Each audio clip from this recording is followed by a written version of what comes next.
Witam serdecznie w kolejnym odcinku. Ja mam na imię Bartek. Dzisiaj taki wyjątkowy temat, ponieważ było wiele zapytań na moich social mediach o sposób, w jaki ja asekuruję się podczas wspinaczki solowej. Więc dzisiaj na specjalne życzenie opowiem właśnie, jak wygląda, jak działa mój system. Zanim przejdziemy do tematu, zachęcam wszystkich nowych widzów do zasubskrybowania kanału i zostawienia łapki w górę.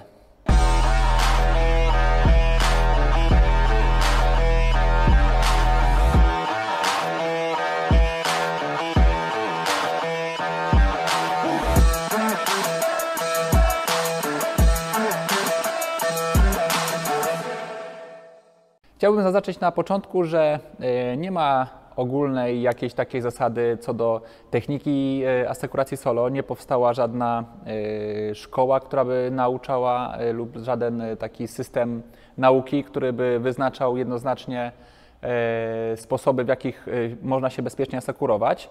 Nie ma tego do tej pory, tak jak w przypadku asekuracji z partnerem, gdzie są normalnie kursy skałkowe, taternickie i tak dalej.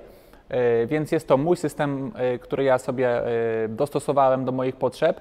Nie jest on idealny, nie jest on pozbawiony wad, nie jest jakoś na pewno 100% bezpieczny, ale ja jestem w stanie zaakceptować jakby jego wady, znam jego wady i jak dla mnie jest on wystarczający.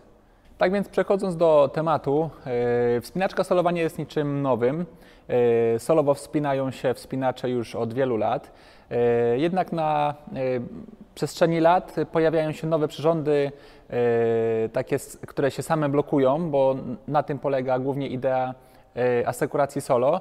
Kiedyś takim najbardziej pierwotnym, najprostszym sposobem asekuracji solowej było na przykład właśnie asekuracja z prusów, bądź na przykład z wyblinek. Dużo się zmieniło, kiedy pojawiły się takie przyrządy, które same się blokują, typu Grigri. Ostatnio pojawił się nowy przyrząd Reverso i na przestrzeni lat były również dwa przyrządy, które przez producenta były deklarowane jako do użycia podczas wspinaczki solowej. Miały przeznaczenie do asekuracji solo, ponieważ te przyrządy, które się używa typu Grigri lub Revo, one nie są przeznaczone przez producenta do asekuracji solo, jednak są adaptowane przez wspinaczy i tak są używane. Przechodząc do tematu głównego, którym jest mój system asekuracji, o którym mogę na przykład wiele powiedzieć i który mi się dobrze sprawdza, jest asekuracja z użyciem Grigri. I Grigri jest bardzo powszechnym przyrządem do asekuracji solo. Cała idea systemów asekuracji solo głównie opiera się na tym, że potrzebujemy przyrząd, który będzie się sam blokował przy pewnej prędkości, na przykład właśnie przy odpadnięciu, ale jeśli przesuwana jest lina w miarę wolno przez niego, no to wtedy ten przyrząd pozwala na wydawanie sobie luzu podczas wspinania. Podczas wspinaczki solo jakby system asekuracji działa odwrotnie, że jeden koniec liny montuje się do stanowiska na sztywno, natomiast wspinacz wspinając się sam musi sobie wydawać luz i lina nie jest na sztywno do wspinacza, tak jak w przypadku prowadzenia normalnie drogi z partnerem, tylko jest na odwrót, lina jest na sztywno do stanowiska, natomiast luz wydawany jest przy partnerze. Przy wspinaczu, przepraszam. Więc jak to generalnie działa? No działa w ten sposób, że lina, kiedy wpięta jest tak jak do normalnej asekuracji bądź do zjazdu, w przypadku wydawania luzu będzie poruszać się tutaj swobodnie, w przypadku lotu zablokuje się tutaj lina w przyrządzie i wyłapie lot. Trzeba pamiętać, że Grigri nie jest stworzone z myślą o asekuracji solowej, tylko należy według producenta zawsze trzymać wolny koniec liny. Wiadomo, że jeśli asekurujemy się solowo, odpadniemy, to raczej nie mamy możliwości w międzyczasie złapać i w ten sposób sobie zablokować. Liczymy na to, że przyrząd sam się zablokuje i spełni swoje zadanie tutaj asekuracyjne. Generalnie to założenie jest dość proste, tak? Jakby sprawa jest tutaj prosta. Jednak z punktu widzenia tego, że nie mamy tutaj kontroli i w warunkach niekontrolowanych mogą dziać się różne rzeczy. Może na przykład ułożyć się karabinek inaczej, może być obciążony nie tak jak powinien być, czyli nie wzdłuż swojej osi, tylko w poprzek i dobrze jest zastosować, ja stosuję taki karabinek z blokadą, żeby się tutaj nie obracał i tak naprawdę nie mam tutaj za bardzo możliwości, żeby podczas odpadnięcia on ułożył się na karabinku w inny sposób, więc zastosowanie takiego karabinka zmniejsza w znaczącym stopniu możliwość tego, że karabinek zostanie obciążony w sposób nieprawidłowy i pęknie na przykład podczas odpadnięcia. Musimy pamiętać też o tym, że sam łącznik, do którego przypinamy przyrząd, też nie jest zaprojektowany do tego, aby wiązać się prowadząc jakiś wyciąg i żeby odpadać będąc przywiązanym do łącznika. Chociaż jest on mega wytrzymały, każdy ma ponad 20 kN, więc jest to siła, którą praktycznie bardzo, bardzo ciężko lub nawet niemożliwe jest wygenerować podczas takiego odpadnięcia w normalnej sytuacji. Natomiast jest to jakiś punkt newralgiczny i ja dodatkowo wzmacniam sobie takim 6 mm repsznurem, który jest troszkę mocniej zaciśnięty niż sam łącznik, dlatego że on się jeszcze troszeczkę rozciągnie, ale będzie stanowił jeszcze dodatkowe takie wsparcie i wzmocnienie tego łącznika w razie odpadnięcia. Warto też nadmienić, że Gree jest zaprojektowane w ten sposób, że łączy się ze wspinaczem, z uprzężą tylko jednym karabinkiem i na przykład Silent Partner ma duże oczko, w które wpina się 2 HMS-y i jest to zdublowane takie zabezpieczenie w razie gdyby ten jeden, który jest, coś się nie daj Boże z nim stało, więc tam są 2 HMS-y, tutaj jest jeden, więc jak dla mnie samo to jest niewystarczające, jeśli zawiedzie Gree, jeśli zawiedzie karabinek lub zawiedzie tutaj ten łącznik, no to tak naprawdę podczas odpadnięcia wspinacz spada do ziemi i ginie. Więc żeby zapobiec tutaj takiej tragedii, ja stosuję osobiście taki backup w postaci asekuracji z Prusa. Jest to takie połowiczne rozwiązanie, ponieważ ta asekuracja, kiedy była z samych Prusów, na przykład Marcin Tomaszewski wspinał się w ten sposób i kiedyś, kiedy nie było właśnie Gree takich przyrządów, wspinacze solowi czasem korzystali właśnie z takiego systemu, że podczas odpadnięcia Prus zaciska się, natomiast w tą stronę, kiedy chcemy wydać sobie luz, dzięki tej pętelce, która tutaj przytrzymuje tego Prusa, możemy sobie ten luz wydawać.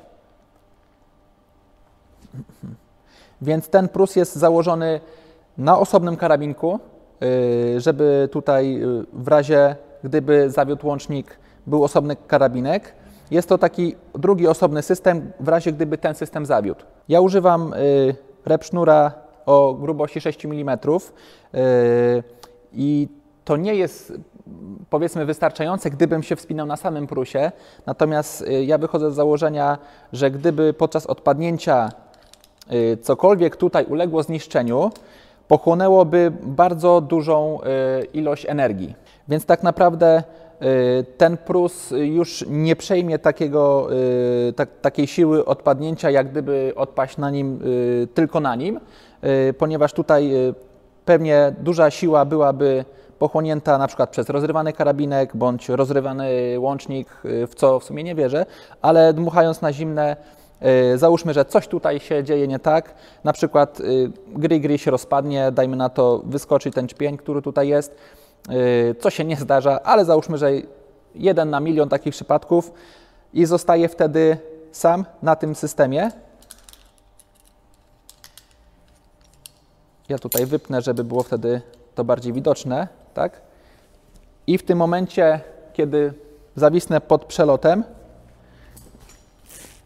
Prus zaciska się, mam tu osobne połączenie z uprzężą i jest to taki backup, taka szansa na to, że gdyby coś poszło nie tak, mam jeszcze szansę się jakoś uratować i ja stosuję właśnie takie tutaj sobie zabezpieczenie. Gree bardzo często stosowane jest właśnie w takiej modyfikacji, że jest tutaj na sztywno trzymane przez taką pętelkę, żeby podczas odpadnięcia właśnie nie było tego ruchu góra-dół, które na przykład mogłoby wygenerować jakieś niekorzystne bardzo, nie wiem, zaplątanie liny czy cokolwiek, które by uniemożliwiło otwarcie przepraszam, zamknięcie tutaj tej krzywki i zablokowanie liny w przyrządzie.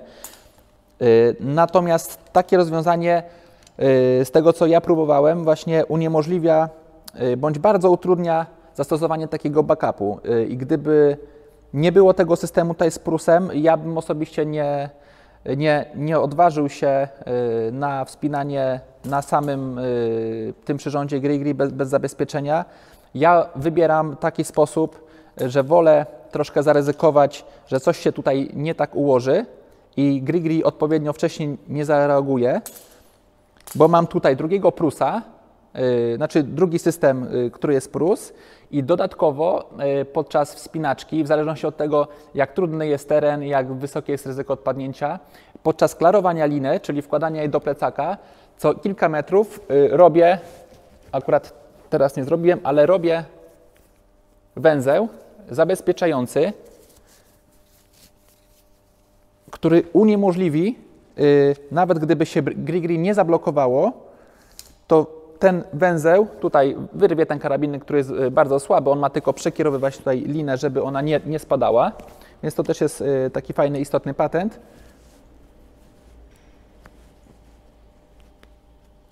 Wypnę tutaj i pokażę właśnie, że albo zablokuje się to w tym prusie, jeśli lot będzie długi i na przykład miałbym kilka metrów luzu i dajmy na to, bo jest takie ryzyko, że od tarcia może się przetrzeć, przepalić, przetopić ten prus, to prus, gdyby się wysypał, gdyby zawiódł, to prędzej czy później ten węzeł tutaj zablokuje się w Grigri, więc stosowanie tych węzłów zabezpieczających tutaj też eliminuje takie ryzyko, że gdyby Grigri zawiodło, to się leci do końca liny i jest bardzo długi lot. Jeśli co kilka metrów, w zależności od tego, jak się czujemy, jaki jest teren, jaka wspinaczka, ja robię takie właśnie węzły zabezpieczające z kluczki i decyduję się wtedy na taki system, który nie wymaga właśnie trzymania tego Grigri w pionie, ponieważ mogę sobie zamontować ten drugi system tutaj, taki backup z tego prusa i dodatkowo mam jeszcze węzeł, który po 2, 3, 4 metrach lotu tak czy inaczej zablokuje się tutaj, nawet gdyby lina bądź cokolwiek stało się takiego dziwnego, niekorzystnego, uniemożliwi ten ruch krzywki i po prostu lina będzie się przemieszczać w przyrządzie, to tak czy inaczej po kilku metrach zablokuje się i wyłapie lot. Oczywiście, jak wcześniej wspomniałem, jestem świadomy pewnych wad, które ma ten system. Ja sobie przetestowałem, opracowałem właśnie tutaj ten system, plus to zabezpieczenie, plus węzły na linię. Można ewentualnie dodatkowo, nie wiem do końca jak to zrobić i z tego co próbowałem robić trochę tutaj bałagan, ale dodatkowo jeszcze sam koniec liny, który jest w plecaku, można przywiązać sobie do naszej uprzęży. Gdyby tu wszystko po drodze już zawiodło, wysypało się, popękało, poprzepalało, to zawsze jesteśmy jeszcze na tym końcu liny i to mogłoby nam wtedy uratować życie, ale myślę, że przy takim łańcuchu tutaj zabezpieczeń nie jest to konieczne i ja stosuję na końcu liny po prostu zderzakowy. I pokażę trochę z bliska, jak to dokładnie wygląda. Tutaj koniec liny jest również takim karabinkiem wpięty do stanowiska, ponieważ jak idziemy na początku, to różnie to się może układać ta lina. Dopiero pierwszy przelot daje nam możliwość napięcia tego tutaj systemu, żeby on był w pionie, więc ja lubię właśnie ten karabinek również zastosować przy stanowisku. Więc kiedy mam już wpięty karabinek z liną do stanowiska, wspinam się do góry i potrzebuję luzu, bo w tym momencie jestem już zablokowany, gdybym chciał pójść do góry. Wystarczy, że dam sobie luz tutaj. O, wyskoczył już węzeł, który wcześniej zrobiłem, muszę go odwiązać. Łatwo to zrobić też jedną ręką, czasem z pomocą zębów, więc nie ma to akurat wielkiego problemu.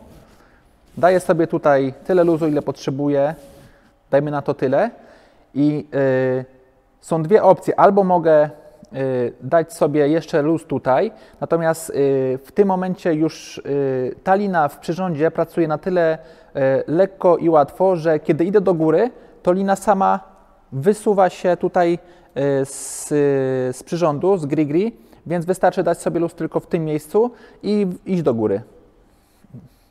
Ma to właśnie też taki fajny plus, że w razie odpadnięcia jest szansa, że nie musiałem dać sobie wpierw całego luzu. Dałem sobie to, Amerykanie mówią na to case loop, nie wiem jak to się tłumaczy. Można powiedzieć, że to jest taka pętla z zapasem luzu po prostu.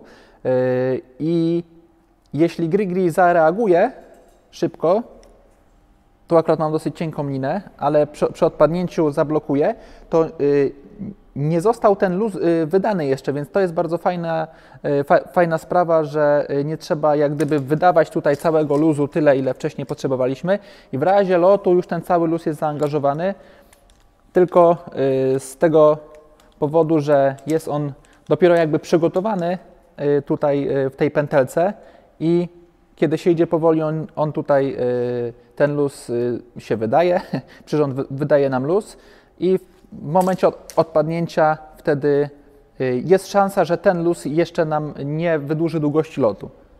Ja stosuję dosyć cienką linę, tutaj Milleta, ona ma bodajże 9 albo 9,1 mm.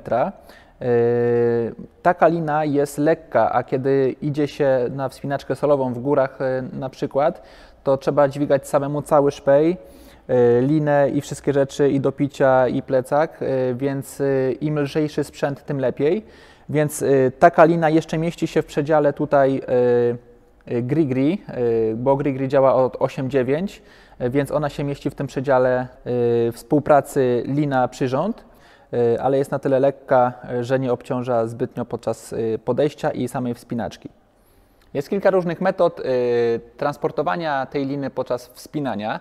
Można ją na przykład zostawić na ziemi i ciągnąć przez pętelkę sobie do góry i wtedy ta lina jest na ziemi, nie musimy jej dźwigać ze sobą. Natomiast ja wybieram taki sposób, gdzie transportuję tą linę w plecaku. Z takiego powodu, że wspinam się po drogach stosunkowo łatwych i na tych drogach byłoby duże ryzyko zahaczenia liny, gdybym ją ciągnął luźno za sobą, więc dużo lepiej jest mieć taką linę w plecaku, ona wtedy jest jakby pod kontrolą, o nic się nie będzie haczyła, jest klarowana.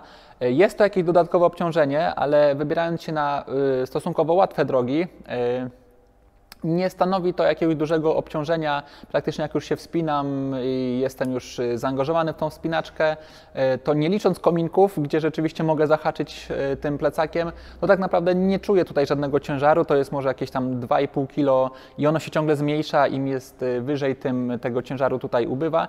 Więc ja mam tutaj taki sposób i wspinam się w górach właśnie z tą liną w plecaku. Ona jest zwinięta do plecaka od końca do dołu, czyli za sam koniec wpierw się wkłada do plecaka i nie zwija się jej wcześniej, broń Boże, tylko się po prostu wkłada, tak żeby ona potem mogła sobie swobodnie wychodzić przez ten duży koniec. I chciałbym też tutaj właśnie nadmienić taką bardzo ważną rzecz przy okazji tego, co wspomniałem, że wspinam się solowo po stosunkowo łatwych drogach. Jak do tej pory wspinałem się po drogach w przedziale do 5 w Tatrach i jest to taki przedział, gdzie ja czuję, że nie odpadnę na takiej drodze. Przy trudnościach piątkowych raczej nie powinienem odpaść, może nie wiem, licząc jakiegoś niefortunnego, luźnego kamienia bądź takiej nieprzewidzianej rzeczy, to po prostu są to takie drogi w zasięgu moim, gdzie nie powinienem odpadać. Wracając do takich podstaw wspinaczki solowej, to powinniście wiedzieć, że wspinaczka solowa wygląda w ten sposób, że kiedy poprowadzi się wyciąg, dojdzie się do stanowiska, linę trzeba przywiązać, zjechać ten cały wyciąg do dołu, bo ktoś musi odwiązać to stanowisko, więc się odwiązuje stanowisko, zabiera się ten cały szpej i albo się wspina po linie do góry z powrotem do tego następnego stanowiska, albo się wspina z powrotem jakby po skale.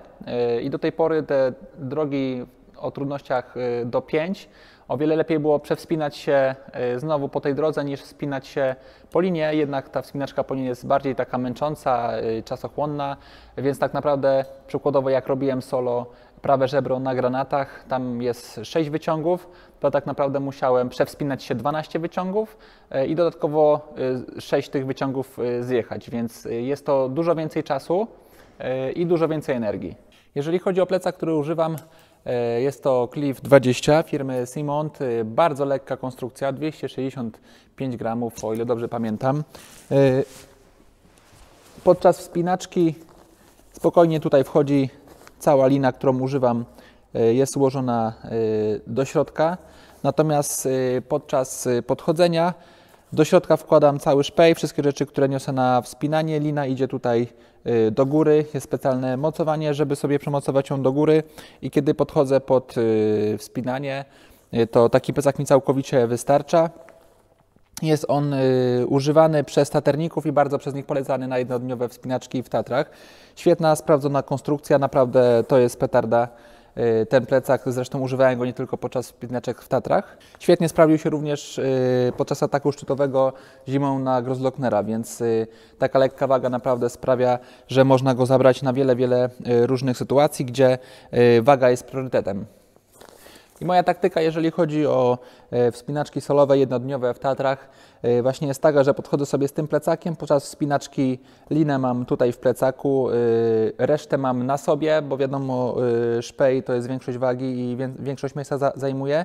I kilka rzeczy typu na przykład kurtka, coś do picia, coś do jedzenia wkładam sobie do takiego mini małego plecaczka właśnie z Decathlonu, on ma bodajże 10 litrów, pakuje się w taką malutką kosteczkę wielkości pięści, tak naprawdę waży tyle co nic i tą całą resztę rzeczy, którą później muszę zabrać, kiedy wracam z powrotem po zdemontowaniu stanowiska. Wszystkie te rzeczy wtedy mam w tym małym plecaku, wkładam sobie go na plecy, zarzucam, wspinam się do góry, a potem sobie zostawiam go na stanowisku, on sobie wisi i wtedy te wszystkie rzeczy są w jednym miejscu pod ręką.